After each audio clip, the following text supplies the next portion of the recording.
Nasihat itu seperti cinta, mudah sekali dikatakan tapi sulit untuk diterima. Kira-kira seperti itu.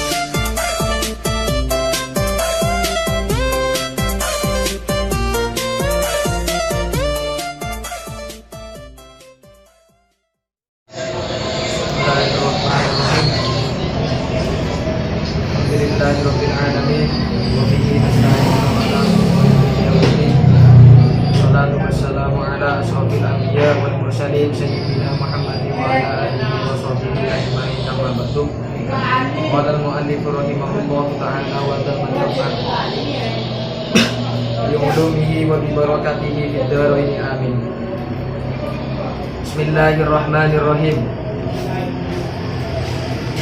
Bismillahirrahmanirrahim. Ayyuhal waladu, ingat-ingat pasera nakana.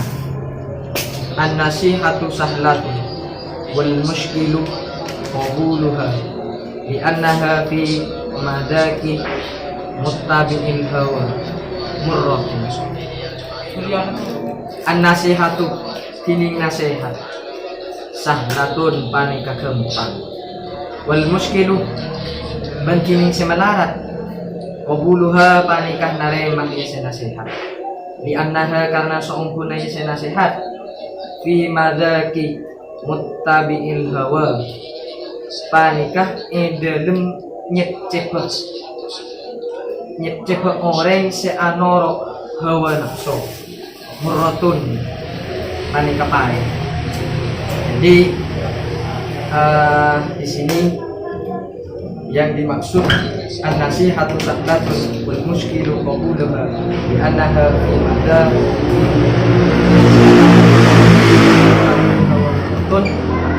adalah nasihat itu mudah sekali dikatakan, dan yang sangat sulit itu adalah menerima nasihat itu sendiri, karena cenderung orang yang menerima nasihat, orang yang mendengarkan nasihat itu terbawa oleh hawa nafsunya, sehingga apa yang disampaikan orang lain, apa yang disampaikan oleh orang yang lebih sepuh dari kita atau yang lebih alim dari kita, itu kadang kita tidak bisa menerima, karena di sini ada ego, ada hawa nafsu yang menyelimuti hati kita, sehingga kita itu tidak bisa menerima, menganggap itu murah, menganggap itu pahit, menganggap itu pahit. Ya seperti misalnya anak-anak muda zaman sekarang, mungkin bukan hanya sekarang, dari dulu itu banyak sekali anak-anak muda itu ketika dinasehati, entah itu oleh orang tua atau orang yang lebih tua atau orang yang lebih alim dari dia, hanya orang yang memiliki pengetahuan lebih dari dia, itu cenderung tidak bisa menerima, karena itu berbeda dengan keinginan dia, berbeda dengan keinginan hatinya, suara hatinya, seperti itu. Tidak usah jauh-jauh, misalnya saya perihal ngaji online ini, itu bapak saya mengkritik saya, istilahnya mengkritik saya. Beliau mengatakan, "Cok, kalau bisa untuk urusan ngaji seperti itu jangan tertawa. Kesannya itu seperti orang yang tidak serius." Itu kata beliau. Tapi ya saya tidak berani bantah beliau, meskipun ya pada dasarnya saya punya pedoman. Karena saya punya pedoman dan ada beberapa kiai-kiai yang saya ikuti caranya, diikuti caranya dalam menyampaikan sebuah kebenaran, dalam menyampaikan sebuah nasihat atau menyampaikan sebuah ilmu. Itu banyak kiai-kiai yang menggunakan guyon untuk menyampaikan kebenaran, agar orang itu mudah menerima, agar orang itu rileks menerima sebuah kebenaran atau sebuah ilmu Allah. Jadi ya saya dengarkan, meskipun ya bertentangan dengan saya, tapi tetap saya dengarkan. Tetap saya dengarkan, karena apa? Karena beliau bapak saya. Yang kedua pernah guru saya. Yang ketiga beliau adalah orang yang berkontribusi besar mengantarkan saya pada titik ini. Jadi tidak mungkin saya bantah. Misal saya bantah, ya tidak bisa Pak, mesti harus ada guyurnya. Itu kan kesannya agak kurang ajar. Itu kembali ke dawuhnya Sayyidina Ali, jangan sampai kefasihan bicaramu itu kamu gunakan kepada orang tuamu yang dulu mengajarimu untuk bicara. Itu dawuhnya Sayyidina. Dan saya mengutip dawuh Sayyidina Ali juga bahwasanya pandangan orang-orang sepuh, artinya pandangan orang-orang tua itu lebih tajam, seringkali lebih tajam memang dari pandangan anak-anak muda. Sekalipun pandangan anak-anak muda itu berinovatif, ada nilai-nilai inovasi, tapi pandangan orang-orang sepuh itu tetap harus kita ikuti, karena bagaimanapun orang-orang sepuh itu memiliki nilai kearifan sendiri di dalam pandangannya. Jadi tetap saya dengarkan dan dari situ saya menyimpulkan, saya bisa mendapatkan keilmuan baru bahwasanya itu bisa menjadi wanti-wanti kepada saya agar saya itu tidak terlena ketika menyampaikan sesuatu, tidak terlena sehingga menghilangkan nilai esensi dari ngaji itu sendiri. Artinya kebanyakan guyon, saking kebanyakan guyon akhirnya menghilangkan esensi dari ngaji itu sendiri. Bagaimanapun apa yang disampaikan oleh bapak saya kepada saya adalah hal yang bisa membuat saya itu memiliki atau mengetahui keilmuan yang baru. Makanya tetap saya dengarkan, meskipun pada dasarnya saya lebih mengetahui atau intinya lebih alim lah dari beliau. Siap Gus. Lebih alim dari beliau. Iya. Ya saya kan intinya lebih ada di satu tingkat di atas beliau, di atas bapak saya. Saya bisa baca Fathul Qorib, saya bisa baca Fathul Mu'in, saya bisa sekarang ngajar kitab ini.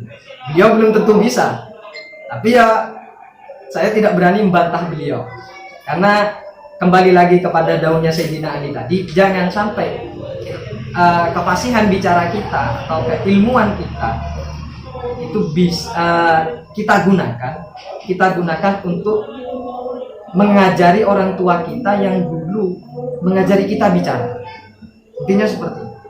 Makanya seberat apapun nasihat itu mesti kita terima, sekalipun itu nasihat yang sangat bertentangan dengan kegiatan kita, dengan keheroikan kita selaku anak-anak muda. Anak-anak muda itu kan cenderung kalau misalnya jangan disuruh keluar itu kan tetap keluar, jangan disuruh keluyuran tetap keluyuran, karena mereka menganggap apa yang mereka lakukan itu kan benar. Jadi mulailah melatih diri kita untuk mendengarkan apa yang disampaikan oleh orang-orang yang lebih sepuh dari kita. Intinya seperti itu. Idil manahi mahbubatun fi qulubihim wa 'alal maksusi liman kana talibal ilmi rasmi. Idil manahi tatkala tining banyak-banyak seanyek ke mahbubatun panika seekale budi fi qulubihim idil banyak-banyak atenah kapi walat ala maksusin tebe seita tawaki liman ikan di orang kana sebagai seman talibal ilmi panika orang senyara ilmu ar-rasmi seformal. Kadang-kadang orang yang mengutamakan ilmu-ilmu umum ini saya bukan nyindir, karena kebanyakan anak-anak muda yang tidak dibekali oleh pengetahuan agama itu cenderung mengabaikan nasihat-nasihat dari orang-orang tua, nasihat-nasihat dari orang yang lebih sepuh dari kita. Kadang ya saya sayangkan itu miris sekali di sebelum Ramadan ini saya banyak menjumpai anak-anak muda yang konvoy bajunya dicoret-coret. Itu kan seakan-akan mengabaikan nasihat, mengabaikan aturan. Artinya perilaku atau kelakuan seperti itu kan tidak dipuji. Sekalipun mereka mengatakan itu sekali dalam seumur hidup, kapan lagi? Itu tidak boleh. Itu sangat-sangat tidak baik. Itu dipandang dari segi apapun itu tidak baik. Yang pertama, Anda mencoret baju-baju sekolah Anda yang mana itu dibeli dengan uang hasil kerja dari kedua orang tua Anda, lalu Anda buat coret-coret setelah lulus. Itu kan seakan-akan ilmu yang sampean pelajari selama 3 tahun di SMA itu kan hilang seketika, dihilangkan oleh hawa nafsu sampean semua yang sampean anggap itu adalah kebenaran, yang sampean anggap itu adalah apa? Mahbubatun fi qulubihim, sesuatu yang disukai oleh hati kita. Artinya seringkali mengatakan ini adalah suara hati kita dan ini adalah keinginan kita. Maka jangan sampai ke depannya anak-anak muda sekali lulus ya alhamdulillah, itu saja biasa. Atau tasakuran biasa, jangan sampai mencoret-coret baju, konvoy, knalpot di bedel. Wah, itu kan bikin resah masyarakat kadang. Dan di pertemuan sebelumnya saya sampaikan juga itu bisa membuat orang lain itu gedek itu artinya benci dengan perilaku kita, gara-gara kita mengganggu akses perjalanan orang lain. Seperti itu. Lebih baiknya di sekolah, kalau misalnya ada pengumuman lulus di sekolah, ya heroik, saya tidak melarang Anda bereuforia, tapi jangan sampai euforia Anda itu menghilangkan nilai-nilai yang sudah Anda pelajari selama 3 tahun yang ada di bangku pendidikan. Intinya seperti itu. Wa mustaqilan fi fadlin nafsi wa manakibid dunya. Karena begini, kadang kita ini direpotkan dengan wa mustaqilan ben iparepot wa mustaqilan ben orang serepot fi fadlin nafsi dalam keutamaan apa wa manakibid dunya ben banyak-banyak sifat dunya. Wa manakibid dunya ben banyak-banyak sifat dunya. Kadang kita cenderung seperti ini, direpotkan dengan perkara-perkara untuk mencari keutamaan diri. Ilmu yang kita pelajari, ilmu yang kita peroleh, itu kadang kita gunakan untuk membuat diri kita itu dikenal orang bahwasanya kita harus seperti itu. Dikenalnya pun itu juga bukan dengan ilmu yang dipelajari tersebut, malah dengan perilaku yang keluar jauh dari ilmu yang dipelajari. Artinya keluar dari nilai-nilai dan norma-norma kebenaran dan norma-norma kebaikan, dan disibukkan dengan manakibid dunia, disibukkan dengan mensifati dunia. Artinya takut tidak dibilang kekinian. Kalau tidak merayakan lulusan seperti ini dianggap tidak kekinian, tidak coret-coret baju dianggap tidak gaul kan, misalnya seperti itu, tidak kekinian, tidak zaman now. Itu jangan sampai seperti itu. Itu timbul dari mana? Timbul dari hawa nafsu kita yang sibuk mensifati dunia, sibuk mencari keutamaan dunia, bukan malah menyibukkan diri kita dengan keutamaan yang lebih bermanfaat. Intinya seperti itu.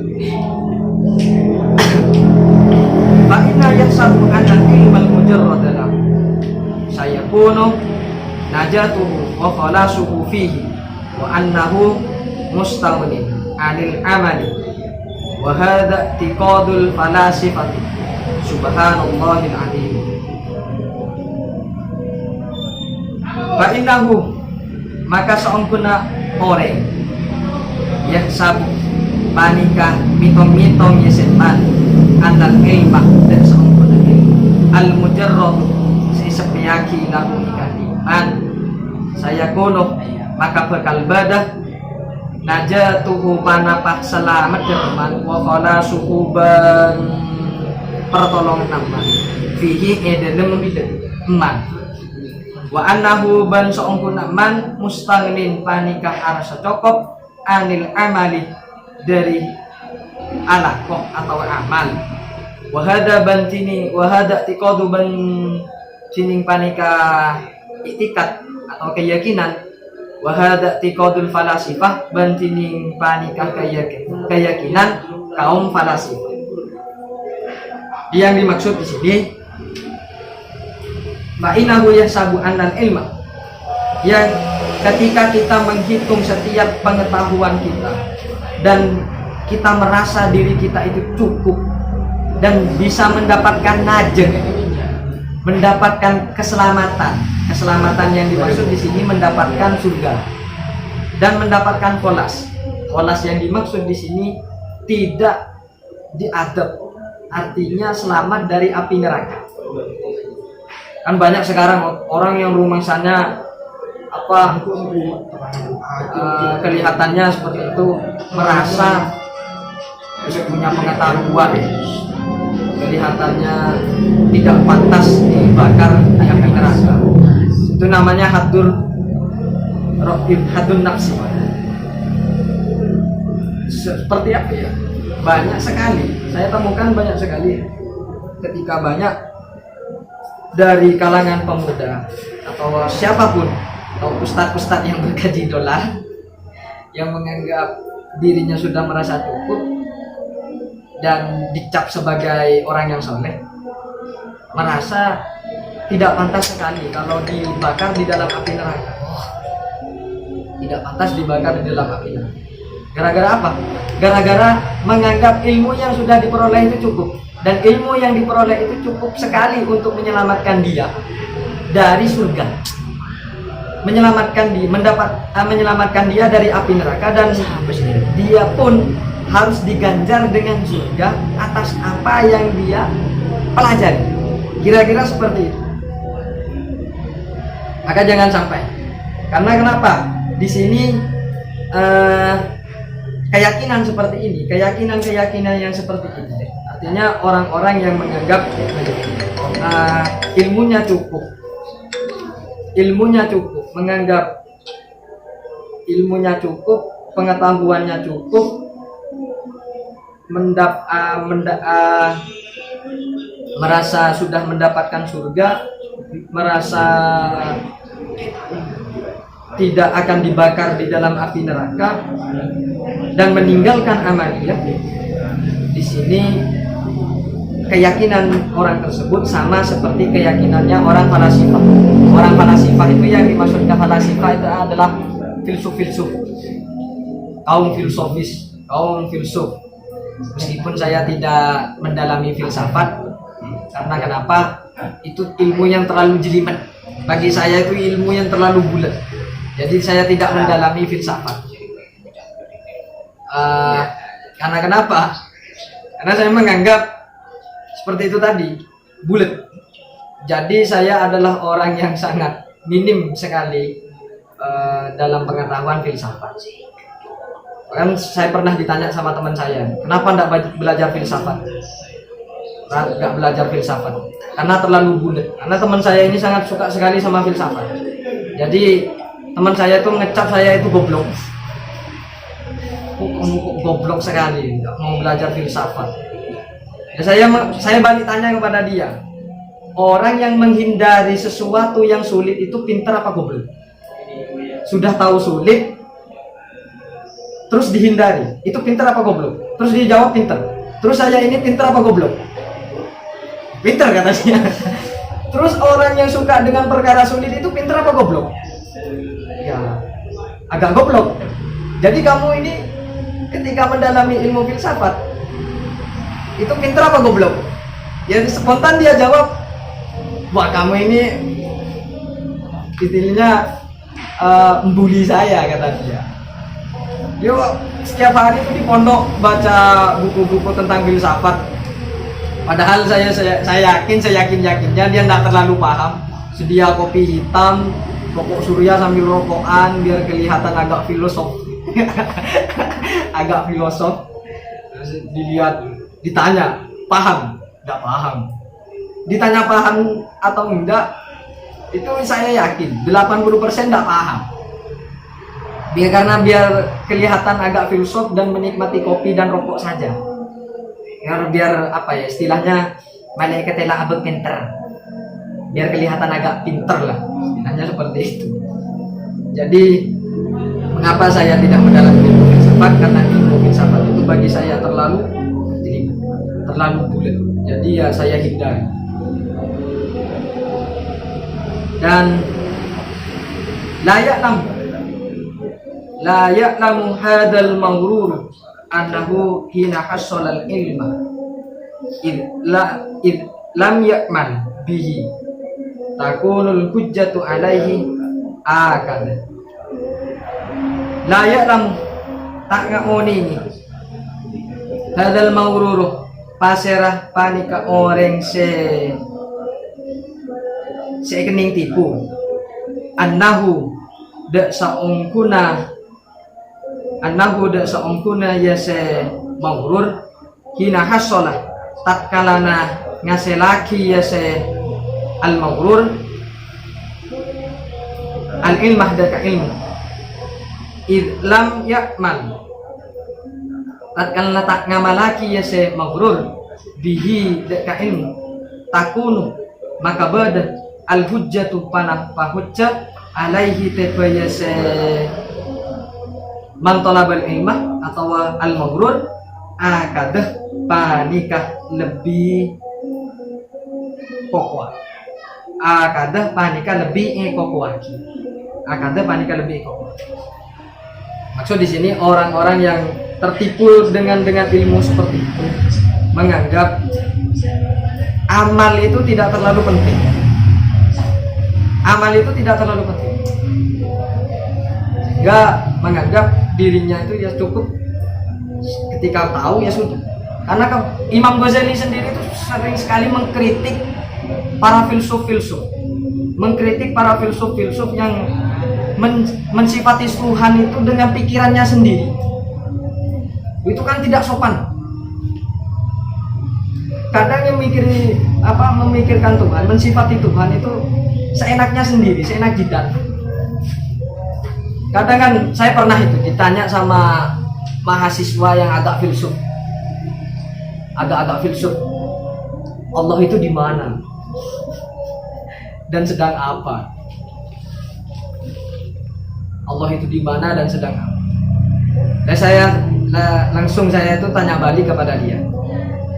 Sebelum saya jawab, saya ingin tanya dulu, syarat sahnya wudhu itu ada apa? Syarat sahnya sholat itu ada apa? Oh itu dia diem, nggak bisa jawab. Ayo dijawab dulu. Kalau sampean bisa jawab, saya akan jawab. Dia diem. Dan pada akhirnya dia nyerah. Lalu saya katakan kepada dia, jangan sampai melompat terlalu tinggi sehingga kamu lupa daratan. Artinya setiap keilmuan itu harus ada prosesnya.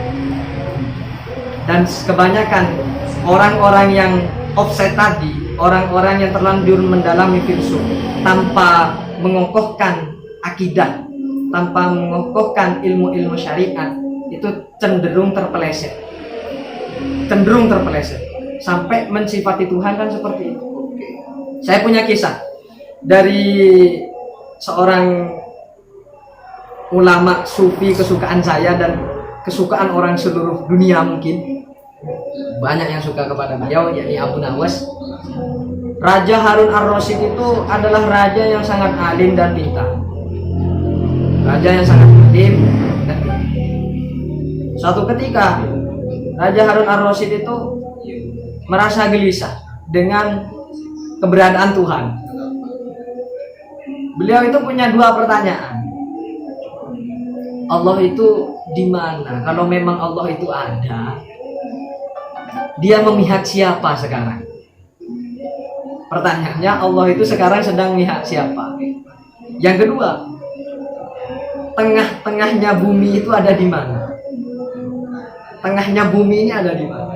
Itu Harun ar-Rasyid itu diganggu oleh dua pertanyaan itu yang keluar dari pemikiran dia.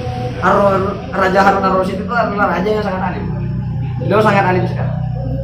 Singkat cerita, beliau memanggil seluruh ulama di seluruh penjuru kota Baghdad untuk menjawab pertanyaan beliau. Tidak ada yang berani, cuma satu, Abu Nawas. Lalu beliau memberanikan diri maju ke depan. Ya Raja Harun ar-Rasyid, sebelum saya menjawab pertanyaan sampean harus berani menyanggupi setiap syarat yang saya tentukan. Kalau begitu ya sudah, ya tidak apa-apa, saya ikuti syarat sampean. Kalau begitu sampean harus turun dari singgasana, kata Abu Nawas. Sebelum turun, copot dulu mahkotannya. Dicopot, barang dicopot sama Abu Nawas itu diambil lalu dipakai sendiri. Raja Harun ar-Rasyid duduk di lantai, Abu Nawas duduk di singgasana. Spontan Abu Nawas mengatakan, hari ini Allah Subhanahu wa Ta'ala mengangkat Abu Nawas menjadi raja dan Harun ar-Rasyid menjadi rakyat jelata. Itu spontan Raja Harun ar-Rasyid itu merah marah mangkel ke Abu Nawas. Tapi beliau tidak berani bantah karena syaratnya tadi harus mengikuti syaratnya Abu Nawas. Yang kedua, oke Abu Nawas, saya terima jawaban atas pertanyaan saya yang pertama. Sekarang pertanyaan yang kedua, tengah-tengahnya bumi itu ada di mana? Lalu Abu Nawas tidak kesulitan manggil seorang prajurit, diambil tombaknya, lalu ditancapkan ke tanah, ditancapkan oleh Abu Nawas, diangkat lagi, tengah-tengahnya bumi ada di sini. Kalau tidak percaya, ukur sendiri. Itu nggak ada orang yang seaneh beliau, itu tidak ada. Sealim beliau sampai Raja Harun ar-Rasyid pun takluk di depan Abu Nawas. Jadi la ya'lam tak ngau dingin hadal mabrur pasera orang ditipu dengan ilmu-ilmu yang seperti itu. Artinya orang-orang yang lebih dulu mendahulukan akal. Jangan sampai kita selaku orang-orang yang memiliki akidah yang notabene-nya berakidahkan Ahlus Sunnah wal Jamaah, jangan sampai kita mendahulukan akal. Jangan sampai mendahulukan dalil akli. Yang harus kita dahulukan adalah dalil nakli, bukan akli. Karena dikhawatirkan, karena kita itu takut menganggap keaku-akuan. Dikhawatirkan kita berada di dalam fase keaku-akuan. Artinya ketika melakukan perkara baik, itu saya. Ini loh saya habis sedekah. Ini loh saya habis sholat. Ini loh saya habis melakukannya, pokoknya perkara baik. Tapi ketika melakukan perkara jelek, yang dibawa-bawa itu ini takdir Allah. Malah bawa-bawa takdir Allah. Itu jangan sampai. Artinya jangan sampai kita meninggalkan amal meskipun amaliyah dari ilmu yang sangat sederhana. Misalnya orang-orang awam itu kan ilmu yang dia ketahui, misalnya tata cara wudhu yang benar. Nah itu diamalkan. Baik itu diamalkan oleh diri sendiri dan bisa diajarkan kepada orang lain. Jangan sampai kita merasa cukup. Ya di sini wa annahu mustaqin anil amali. Jangan sampai merasa cukup dari amal. Ketika mempelajari sebuah ilmu, sudah dipelajari, sudah diketahui, sudah dipahami, lalu kita berhenti beramal, berhenti mengamalkan ilmu yang kita pelajari tersebut. Karena di sini kamakolah akan tak oleh adabu Rasulullah sallallahu alaihi wasallam, pasira Rasulullah sallallahu alaihi wasallam, asyadun nasi, lebih sangat manusia adaban ara-ara siksa. Yaumal kiamati dalam tina kiamat. Alimun panika orang alim. Alimun panika orang alim. La yanfa'uhu seta amanfaataki. Seta amanfaataki huda kaman Allahu pasir Allah bi ilmihi kalaban ilmunah Allah. Artinya di sini orang-orang yang disiksa sangat pedih siksaan dari Allah Subhanahu wa Ta'ala ketika ada orang yang alim itu tidak memanfaatkan, tidak menjalankan ilmu. Maka di bahasan sebelumnya saya sampaikan, manfaat itu ketika kita mengetahui sebuah ilmu itu kita kerjakan, itu kita lakukan oleh diri kita sendiri dulu, baru kita bisa memberikan kepada orang lain. Sebelum kita berikan kepada orang lain, maka penting untuk kita melakukannya dulu. Artinya ada testimoni dari diri kita sendiri dulu. Jangan sampai kita bicara jambu kepada orang lain, jambu ini rasanya enak, sedangkan kita tidak pernah merasakan enaknya jambu. Fatwa kalau sana kemari, misalnya tahajudnya ya bolong-bolong, bisa. Itu jangan sendiri. Karena di sini termasuk asyadun nasi ada yaumil qiyamah, ini lebih sangat dan lebih sangat dan manusia ada benar-benar seksana yaumil qiyamah tidak kiamat alimun panika orang alim la yanfa'uhu sita aman fa'ataki yasamadu ka ilmu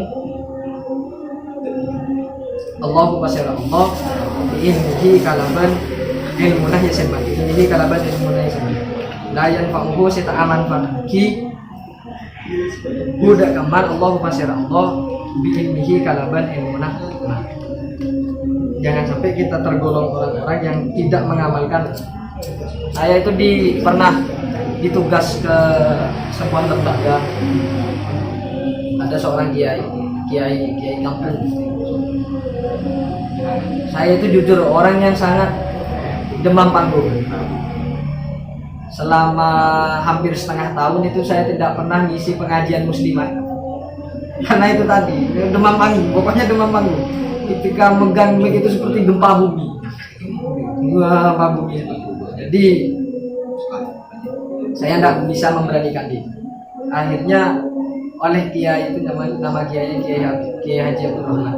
Beliau bilang seperti ini kepada saya. Tak ilmu nikah manabi tak pajadan kobo. Ilmu manabi tak pajadan kobo. Beliau bicara kepada saya dalam bahasa Madura, artinya ilmu kalau tidak diamalkan, artinya tidak disalurkan kepada orang lain, itu berpotensi membuat diri kita itu nantinya disiksa. Dan ini sesuai sekali dengan hadis Allah Subhanahu wa Ta'ala, hadisnya Rasulullah, asyadun nasi adaban yaumal qiyamati alim la yanfa'uhu Allahu bi'ilmihi la yanfa'uhu bi'ilmihi. Cuma oleh beliau itu disederhanakan, muntak yaman lagi ilmunah bohong, bukan ilmunya tapi orangnya yang disiksa nanti bohong. Intinya seperti itu. Jadi secara kesimpulan mulai dari atas sampai ke bawah, nasihat dari siapapun itu penting kita dengarkan, penting untuk kita amalkan, meskipun itu pahit, karena jiwa-jiwa muda seperti kita cenderung menolak nasihat, menganggap apa yang kita lakukan itu benar. Ngumpul bersama teman-teman itu siapa yang tidak suka? Ngumpul bersama teman-teman, melakukan apa yang hati kita inginkan, itu siapa yang tidak mau? Menuruti kata hati, ini intinya ya kata hati. Main game seharian, kata hati.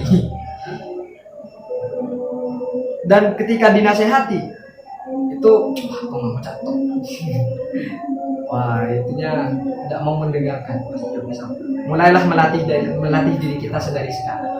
Intinya ya Ya, perlu didengarkan saja, didengarkan saja. Dan siapa tahu ketika kita mulai melatih diri kita mendengarkan, kemudian di kemudian hari seiring berjalannya waktu, dan bertambahnya umur kita dan bertambah juga pemikiran kita, maka insya Allah kita bisa menerima nasihat orang, dan kita juga bisa nantinya memberikan nasihat kepada orang lain. Ya, misalnya sampean mulai dari kecil dablek sampai seperti tadi coret-coretan, nggak pacaran. Misal pacaran, misalnya sekarang pacaran, nanti ketika sampean sudah punya keluarga dan punya anak, masa anda mau ngomong ke anak jangan pacaran? Karena ketika kita nanti semua, baik saya maupun anda yang sedang menonton saya sekarang, yang belum menikah dan belum punya anak, pastinya nanti ketika sudah punya keluarga, kita akan menjadi orang yang dewasa. Artinya apa yang sudah kita lakukan di masa muda kita, kelakuan nakal yang sudah kita lakukan di masa muda kita, kita pasti tidak ingin itu diulang oleh anak kita. Pasti. Maka dari sekarang itu mulailah diri kita untuk melatih berada di jalur yang benar. Artinya seperti itu. Dan juga karena kan kita tidak mungkin bilang kejelekan kita itu secara tidak langsung. Kalau bisa jangan sampai kita itu mengatakan kepada anak cucu kita,